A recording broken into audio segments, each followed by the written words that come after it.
Recently, I did a video showing how to skin deer and goats properly by fisting to get perfect skins for tanning. I skinned a goat in that video, and that goat skin got cut up into 6 pieces. Each piece got put into a different strength of lime solution as kind of an experiment. Those pieces are now ready to dehair, so I figured I would just show you guys some dehairing basics. Dehairing is pretty basic, but there's a few ways that you can screw up, and that most people do screw up, actually, and that I've screwed up numerous times myself. So I'm here to show you how to do that without screwing it up. So I'm going to get suited up, and we're going to do that. Apron! Boots. Well, looks like I'm backlit here, so you probably can't see my face very well. But that's okay, because you can just listen to the sweet sound of my syrupy voice. First things first, grain is fragile. Actually, it's not always fragile, but it's usually fragile. You should assume that it's fragile, whatever grain you're working with. Sometimes it can be pretty tough, but usually not, so we're just going to assume that it's fragile, and we need to take precautions.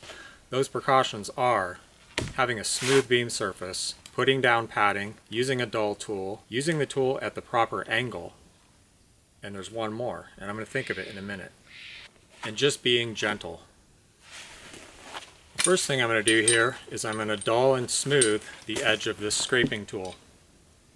I want this to be perfectly smooth. I want to be able to take my thumbnail and run my thumbnail up and down it and just have it feel glassy smooth with no catches whatsoever. Alright, so I just have a smooth whetstone here.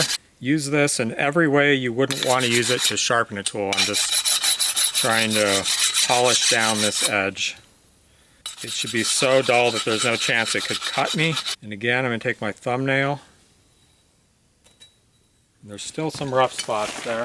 That fine stone just proved to be too little, so I busted out my diamond hone here. This tool is actually in need of a thorough overhaul. Okay, good. Now the finer stone to just polish it up a little bit. This has a lot of deep rust pits and needs to be de-rusted and filed and fixed up. Okay, now nice and smooth. Rinse all the metal stuff off of there. Next, we want a smooth beam. This beam is as smooth as I feel like trying to get it. It's a crappy beam. It has little cracks running all up and down it, check marks. It has wormholes. There's all kinds of things wrong with this beam. It's going to get replaced as soon as I can get another piece from my friend's place. This is just a towel. Towel's okay, it can work fine as long as you're not seeing the texture of the towel through the skin, which means that the skin's too thin and you need to put down something smoother. Traditionally, you would use a piece of leather. So here's a piece of this skin that's ready to go. You want to make sure that the skin is ready to dehair. So pretty much by any method, that means that you can take your hand and basically push the hair out like this. There may be a few difficult hairs, but if there's a lot of difficult hairs and you try to scrape those forcefully, you're likely to damage the grain. So in that case, well, it depends. Sometimes you just can't treat it enough to get it totally ready. Like if there are a bunch of new hairs coming in that are really deep and small, then sometimes you can't get them all out. Also, the hide is swollen from liming, so sometimes that will actually lock the hairs in a little bit. If you're pretty sure it's been liming long enough, then you just kind of have to proceed. When you start to soak the skin to de-lime it, it will start to relax, and sometimes it'll let go of those hairs. We're not just taking out the hair, we're also taking off the epidermal layer, which is a thin layer of cells that you see on the outside of your skin. It's a very, very thin layer though. So the tool kind of helps take some of that stuff off. Make sure you're not scraping over too many wrinkles. I was just scraping over some wrinkles in the towel here. That's not ideal. So just keep moving the skin. And notice that I'm using the tool at this angle, like that. Fleshing or scraping buckskins on the hair side, you're going to use the tool like this. But I'm flipping it around and I'm just using it to drag the hair out. In order to drag the hair out, I need to have the hair pointing down the beam, because if I turn it around and try to scrape it with the hair pointing towards me, it's not going to pull the hairs out, it's going to push them in deeper because they grow at an angle. The grain looks really good.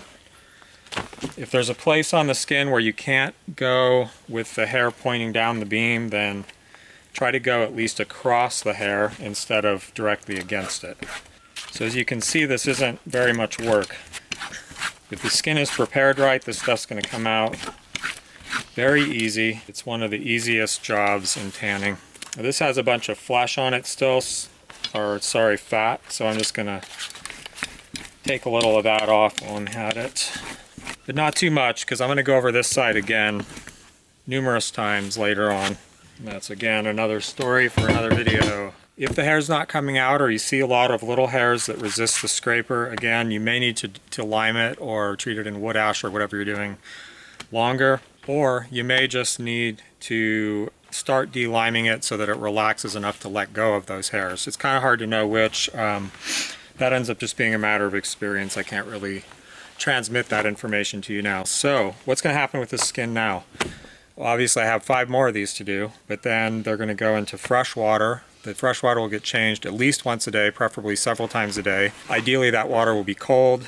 At least say once a day, I want to scrape over this on both sides, especially the flesh side though, to scrape out some of the lime, and it's called scudding, but you're just pushing some of the gunk and dissolved solids out of the skin to get it clean. And then eventually this is going to go into tanning solutions. So stay tuned for more tanning videos like this one. I'll just shoot these when I have time, and I'm already doing something.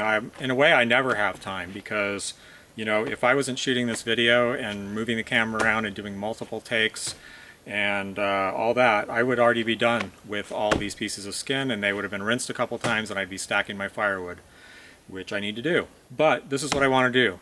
So in order to keep doing this and delivering this kind of information, I need you guys to back me up. Like my stuff, leave comments, subscribe to my blog, share this stuff. If you have a friend who is into this stuff, send them a link to my channel. So yeah, all kinds of cool stuff coming up. Basic building blocks of tanning coming up. Good stuff. I have screwed up a lot of skins over the years. A lot of skins. Ruined. And I did that so I can tell you how not to do it. See you guys later. Back me up. Get my back.